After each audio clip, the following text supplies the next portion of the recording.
Hello folks, right, it's Gary GSF, and today I'm looking at my mirrorless cameras.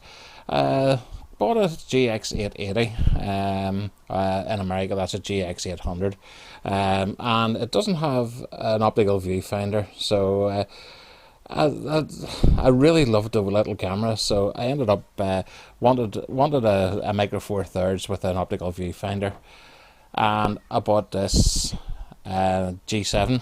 Um, Absolutely lovely, great job. Comes with a 14 to 42 lens on it. Now, for vlogging, that 14mm is quite tight, and I thought the little GX880 was a compatible lens, as they're both Micro Four Thirds system cameras. Is a 12 to 32 is the lens, and I thought 14 millimeters to 12 millimeters isn't going to be a lot, but I did actually try this out, and it was absolutely unbelievable. It sort of blew my mind how good it was. So what I will do, I'll put my little handle on each. I'll do them both on the G7, and show you first the holding it the full length of my arm, with the 14mm lens on it, and then I'll change it to the 12mm lens, and you can see the difference, and it makes a big difference for vlogging. So here we go. Now that's me at full stretch with the little handle on, and certainly it is workable, but it's very tight in the face.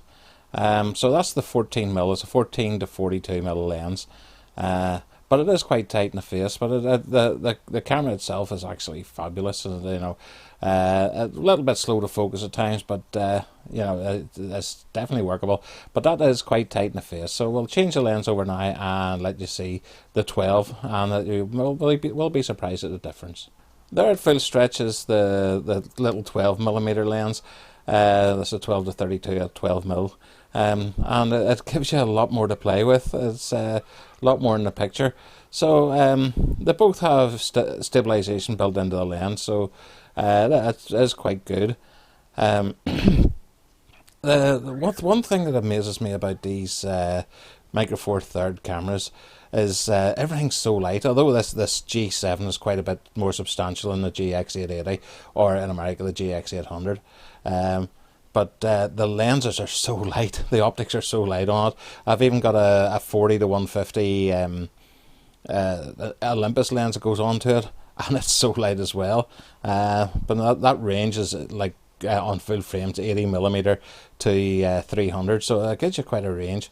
But that's the difference between the lenses, and for vlogging I think each lens quite good there. It seems to just recognise my eye there, so I'm well pleased. So there we go.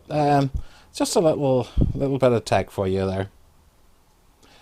Thanks so much for watching, and if you made it this far, maybe consider subscribing if you not already have, or hit a like. It's always good, always helps. And thanks for watching, and any comments, leave it down below, and I will get back to you as quickly as I possibly can.